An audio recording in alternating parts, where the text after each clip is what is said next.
Bonjour, ¿cómo estás? Good morning, good afternoon, good evening. Habari za asubuhi, habari za mchana, habari za jioni, and good evening. I don't know where you're joining us from, but welcome to another edition of the 360-degree brand story. I remain, I always will be Joe Mukoko, your moderator and host for the show. And I'm joined by the amazing master coach, master storyteller, facilitator, Chesubiri Greg. And in the 360-degree brand story, we work with you so that your brands can come alive one brush stroke at a time. Your business has got many pockets. Your life has got many pockets. How do we bring this together that you can be able to tell your story from all the facets of your life? And changing our view of storytelling from let me translate it. So when we were growing up and it was time for storytelling, we would sit at the feet of our grandparents or elders and would say hadithi, hadithi, and respond by saying hadithi njo, okay? And direct translation, it will sound funny in English. Story, story, story come. And it was storytelling time, okay? So now this is that storytelling time. But what are we talking about? It's about selling our ideas and our influence so that we can impact the societies and the communities that we live in. And that is the reason why we run this story. Welcome to the show once again, 360-degree brand story, hosted by Akiko Stories, part of the African MSME Collective. And on the seat, I will not say hot or cold.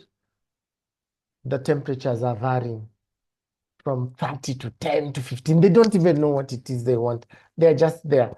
It's the amazing Chesubire. Chesubire, good day to you, man. I don't know what time it is where you are, so let me use good day. Good day to you, man. Good day to you, sir. How are you? I am good. How are you feeling? I'm excellent. Excellent. It's been an interesting year, but fantastic, amazing year. I can see you're already moving on the seat because you're trying to figure out what twist am I going to bring in today. There's no twist. I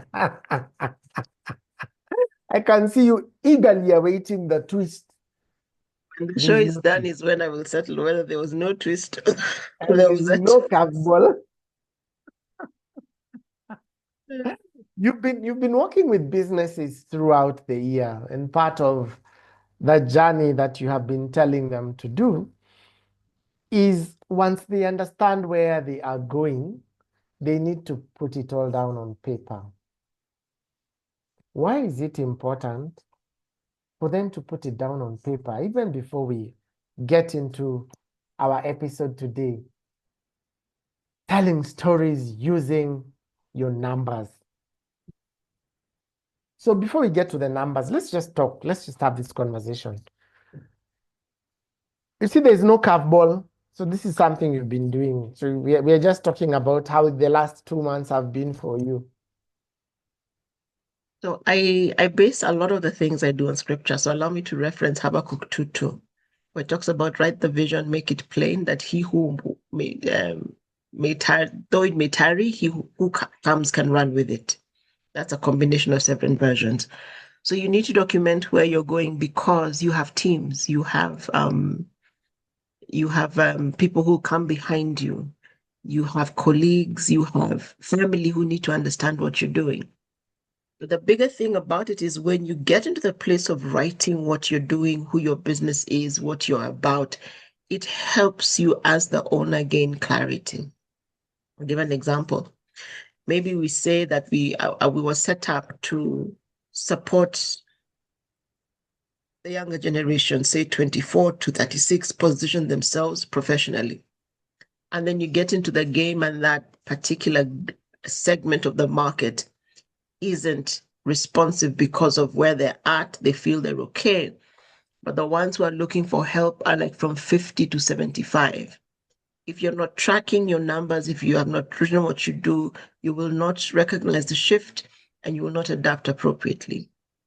Or if you say you're predominantly working with women, but then for whatever reason you find as the women go back to their homes, they bring so much transformation, the men want to come in, then you may need to tweak the direction you're going or have a partner that you can send them off to.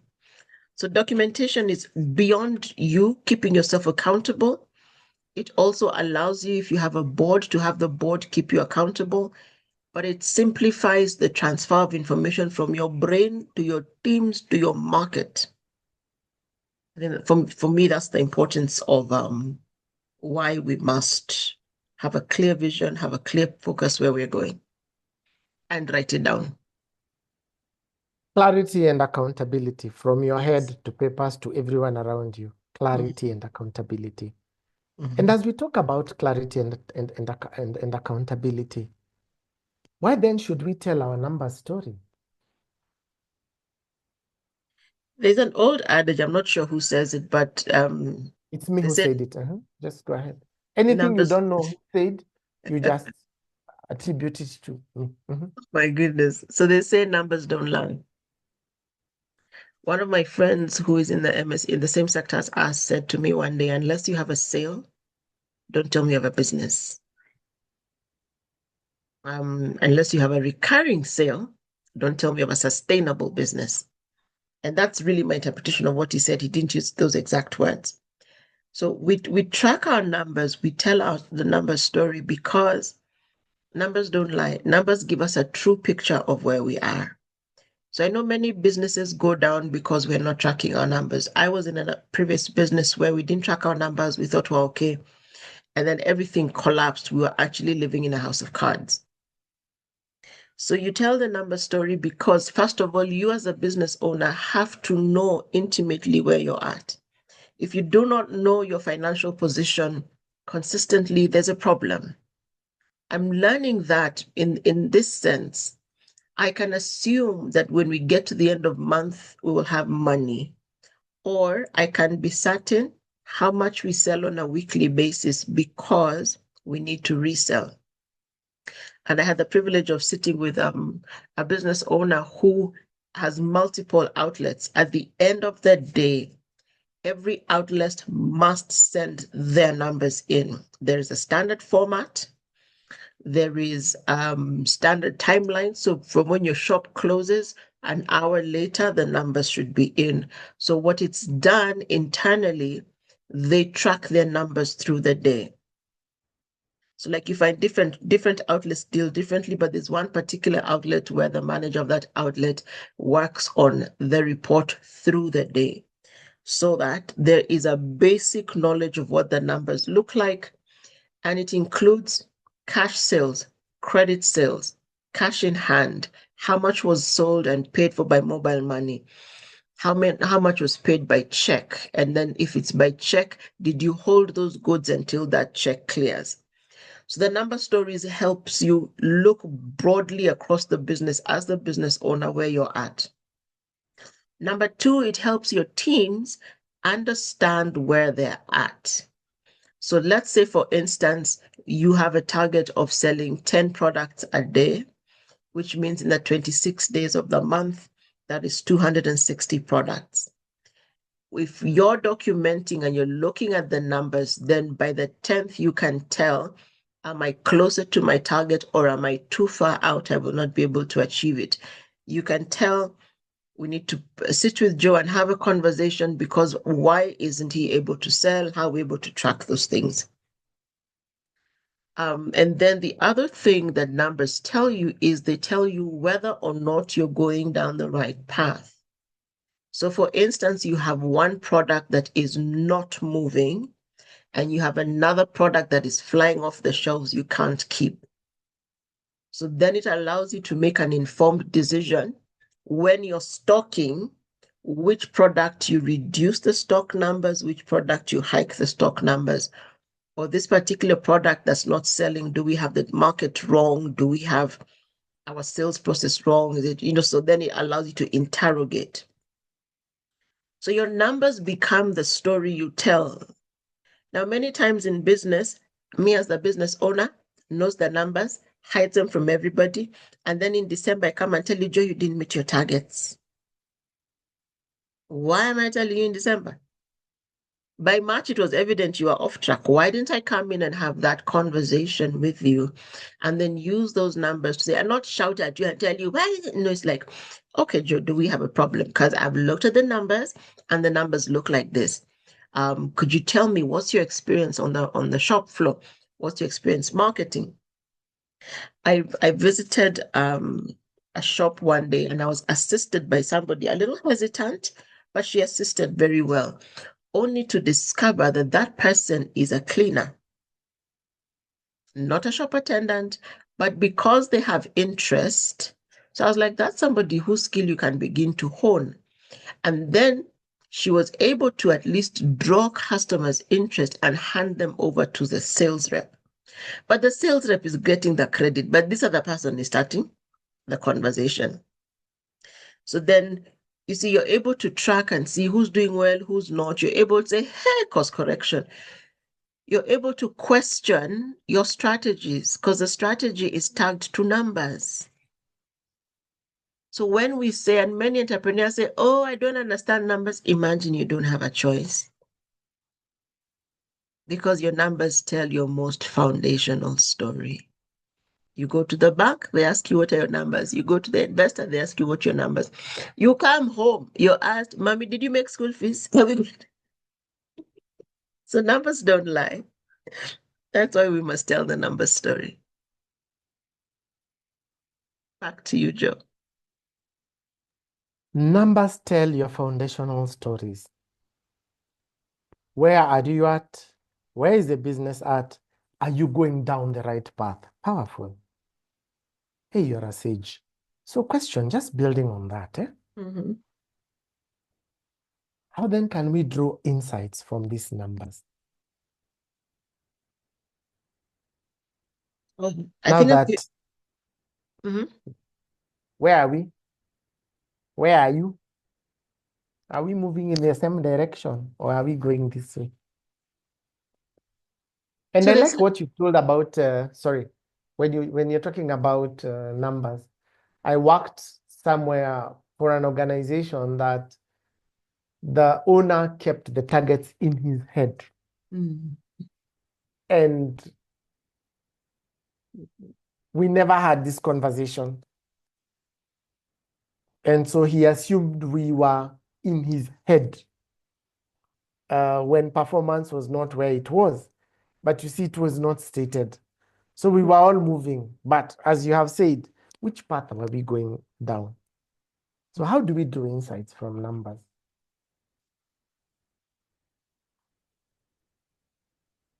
So let's say that we have set a target of selling 10 million shillings this year. So where is that information kept and where is it broken down? We draw insights by saying at the point of setting the target, we set up the measures. So yes, as AMC, we want to generate 10 million this year. How much do we expect from Joe? How much from Chisuvire? How much from Shemereirwe? How much from, down? So you start at that point. When you set the goal, you set the related numbers. So there's the global number, which is the 10 million for the whole company. And then there's a record of the individual targets. So that's level number one. Alongside it, you have, and this I began doing recently, so annual target, monthly target, weekly target, daily target. And this is it could be on a spreadsheet, it could be on some form on the wall, but everybody now has to know what their daily target is. I will always tell my chemist stories. My chemist knows if she doesn't make X a day, her overheads at the end of the month, she will not meet. So her X is defined. She also knows that when she is on the shop floor, she sells more, but she gives more discounts. So what story is that telling? So you have to interpret that, because if she's on the shop floor and let's say their target is 4,000 a day, she's able to move 6,000 a day. But she's giving pretty much everybody 5 to 10% discount. So she's moving volumes, as opposed to her employees who, if they give, they're like, we don't have discounts. So then right there, so you have your spreadsheet where you're tracking. You also have, because they're a chemist, they have a POS system with itemized what the elements are. So then if I ask for a medication and it's not on the shelf, she can quickly check the POS and say, we're out. So you draw insights, one, by setting the target up front with a person responsible and giving them the authority to work towards their target. That's number one. Number two, you come and look at the data it is giving you and you look for trends. That's how I've used the example of my friend sells more than her colleagues, all right? You look for the trends internally and don't make assumptions on trends. Why don't make assumptions? Just because Joe is selling more doesn't mean that Joe is the best communicator. Does that make sense? He's probably the best negotiator, not just a communicator. He's the one with the deepest EQ. Okay? So you will draw the insights of Joe is selling more than Chisubire, but don't stop there. Now interrogate why. So the other insight goes around, you look at staff behavior, you look at temperament, you look at how they manage the customers when they come. So drawing insight is not looking and saying, John needs to go because he's useless. No, no, no, no, no. It's looking at, was there a time when Joe was good at his job? Yes, he was very good in October. Currently, he's the lowest. So it's a conversation. Hi, Joe, can we have a sitting? I've noticed your numbers are really good last year. This year, they're not very good. Is there a problem? How do we support you? You could find that maybe at home something is going on, because we are complete beings. Maybe for men it's different. For us as women, if it's not working at home, everything just snowballs. So then you have set your target at the beginning. Everybody knows their target. You've set a review time. So let's say we review it quarterly. So in this quarter, you should have done X, quarter 2, Y, quarter 3, Z, quarter 4, Z, A. So then we are able to track. And then you sit down and you have conversations. And when you're having conversations, it's not assumptive conversations. You have crunched your data.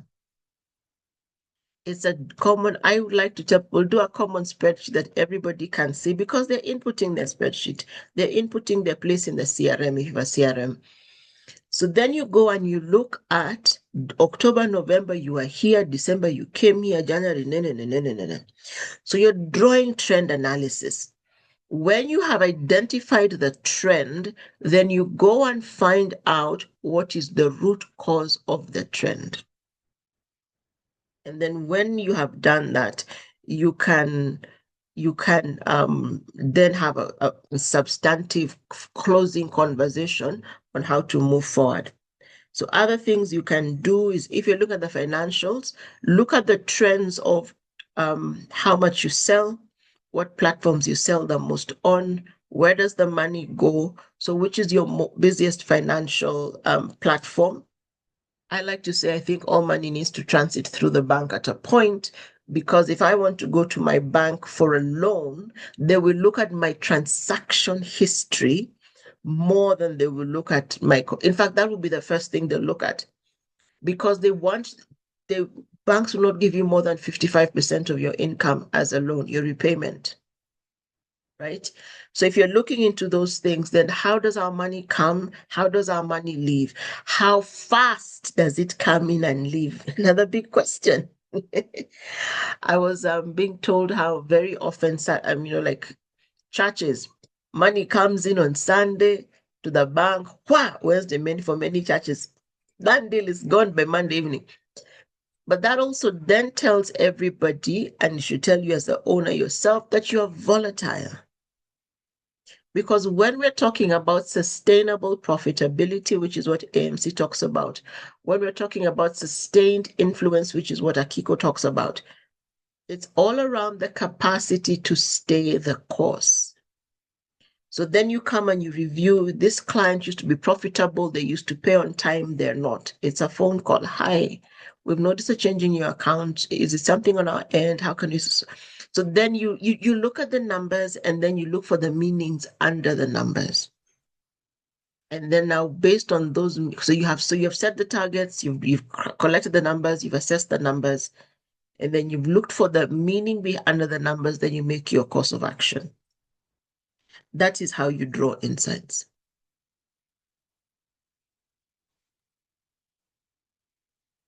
That was powerful. The insights allow you to be able to conduct a root cause analysis. Mm. Then there will be meaning in everything that you do. One of the things that has made me happy is when you actually reacted and said, wait, don't make assumptions. That was huge. And way, because we should not make assumptions. For those who are not Kenyan, way is just a reaction like, oh my God, oh wow, it's a reaction like that. Don't make assumptions. So because we should not make assumptions, what metrics then should we be tracking using our records? Okay. So there are three So that we don't metrics. make assumptions. Yes, there are three metrics I like to track. One is profit. And I'll give an interesting two dimensions of profit. Profit is money, financials. Did we buy at 10, sell at 15? How much are we left with? All right. So that 5 shilling times the number of products that we sold. There's that financial profit. The other profit that comes to mind is the profit from your people. Are your teams giving you a profit? Is having Chesubire in your team a benefit to the company? In terms, not just in terms of am I able to sell, because we have some sellers who are very toxic. But is Chesubire's presence in the company, one, supporting the bottom line, but two, adding value?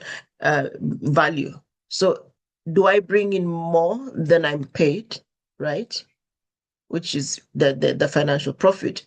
But does my presence in the company support the vision? And it could support the vision in multiple ways. If when you have Chesubia around, is there more work done? Is there more peace? Is there more cohesion? Does the team work better as opposed to before she came? Has Chesubia grown to handle more so that instead of bringing in a new employee, which takes a lot of time and money, can we upskill or top up what we pay Chesubia at which it will generally be less than bringing a completely new person so that she can do more? Has her capacity as a person grown? Because when your teams are growing, then you're able to have better effectiveness, better efficiency. You're just in a generally better place. Many of us as business owners, we want to be the top dog. Hire people brighter than you. They will take you further. Will they leave? Of course they will leave. Of course they will leave. So settle it in your mind that you will actually have people come and go. But do you have the right environment for them to add value to your organization? So that's profit, both the financials and of the people. And are you, as the owner, growing and profitable for your business? There are days when the owner is the limitation because your business cannot grow beyond you. That's why we set up boards. That's why, or council of advisors, if you cannot afford to pay a formal board. So am I, as a business owner, my thinking is 20 cents and I'm trying to do 2 billion, but my thinking is 20 cents. So am I becoming profit to my company by growing, expanding? Am I submitting to mentorship and seeing new things by growing and expanding? All these things affect your numbers and your bottom line. All right. And then the other thing, which is kind of tied to what I've shared, is impact. At the end of selling or at the end of providing the product or service to your customers, how have their lives changed? Are they so happy with our service that they're referring people back to us? Are their communities grateful that we exist? There's a school I support, and we recruit by word of mouth. And one of our current students said, "Oh, my relative came, and the transformation is so distinct. Her discipline has gone up. She was focused. She was dedicated. I want to be part of this program." Another one, his mother has come, his cousins, his clients, because they're like, the guy we knew 2 years ago and the guy we know today, diametrically different. What happened? And it's like, Shikaling, I went for this class. I walked through these issues. This is how I become like this. So impact. So when you're tracking impact, you're looking at testimonials, you're looking at the testimonials will support the income growth in the account, right? And then finally, looking at sustainability. Do we have the right systems in place that our business will be alive for the long haul? Or is it me, the only person able to authorize? So if I'm in hospital, the business is in hospital with me. Okay? Or is it me only and I'm making everybody uncomfortable because I keep saying Joe wants to steal from me? Out of the abundance of the heart, the mouth speaks. And because your mouth is so powerful, your staff will start stealing from you if you begin to say, "What's just steal?" That statement drives me mad. Because I'm like, do you realize you are actually creating the climate for people to steal from you? So those are the things that we need to be tracking: profit, both monetary and people; impact, how is the community being shifted by our presence; and then sustainability. Do we have the systems that keep us going? Because all these are tagged to our capacity to reach our numbers, and numbers don't lie. Thank you very much. Numbers don't lie. Everything we do is about impact and sustainability, but we must have a way of tracking it. And I'll go back to where the conversation began: clarity and accountability. That is what I've picked from the conversation we've had today. You must know where you're going and you must be accountable. And accountability means turning it down, that people will not steal from you. They'll only steal from you if you don't know what is happening. I like that. Thank you very much. And for even reminding us that the first mistake we make is make assumptions. By having it down, assumptions will not be there. So thank you very much, Esubiri. Very powerful things that we've picked from you today. And my question to my entrepreneurs, even as I bring you on stage for your parting shot, is: are you limiting your own business growth as an entrepreneur? Chesubire, it's not for you to answer. I'm asking them a question. You might just think I'm throwing you a curveball. As an entrepreneur, are you limiting your own business growth? Remember, you must have clarity where you're going, build accountability systems, and document. That will enable you to track your profits, your people, and the impact that you're having in the community that you're serving. Chesubire, as usual, parting shot. I have not limited you. I have said parting shot. The last time I limited you, parting shot. You know, I'll tell you one word. You'll actually just give me one word. So, parting shot. Yes. It may take time to figure out how to not just interpret your numbers, but how to tell the story of your numbers. And that's okay. Because you will have to initially overcome the fear of sharing. Now, I'm not saying you share every single digit, but you have to share broad strokes with your teams because that's how you remain in business. So it doesn't matter that it will take a bit of time for you to figure out how to tell your story using the numbers and from the numbers, but start. Don't say one day I will do it. Start. And it works. And I'll tell one last story. When I was in the event business, I had one employee, a young man who worked with me. And what we did, I took the numbers and I said, if we do not make X a month, and I itemized why it was X, don't stress me about your salary. I will find your salary. But for us to break even, to be able to cover our costs, we need to make X% profit. Our profit margin is Y. So this means we need to do Z number of businesses or of projects to get Y profit to be able to pay X expenses. When he understood that, he became my cost savings champion. I would put in cost to make his life comfortable. He'll take out 75% of the comfort, just take 25, and made sure we had money for the long haul. So don't underestimate your teams. Don't say that they never care about it. Just start and begin to have the conversations, and you will see who is game, who is not. Some will leave, granted, but do not stop because numbers don't lie.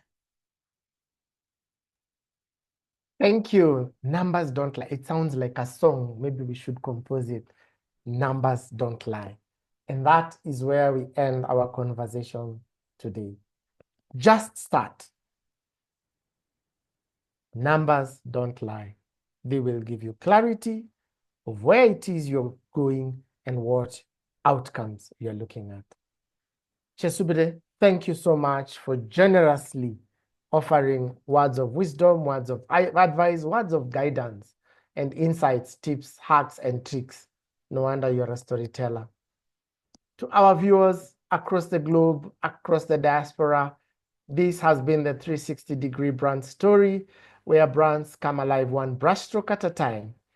Hosted by Akiko Stories, part of the African MSME Collective, and we look forward to you joining us in our next show as we continue to demystify and break the stories about numbers and financial activities. Remember, stories is not only about hadithi njo. No, it is also about hadithi nenda. Also, influencing what we talk out and what we communicate to our parties. So it's not just about story come, but story go, so that the world can know what it is we are doing and the communities that we are serving. Thank you. Have a good evening. Have a good morning. Have a good day, wherever it is you're joining us from. Thank you. Bye.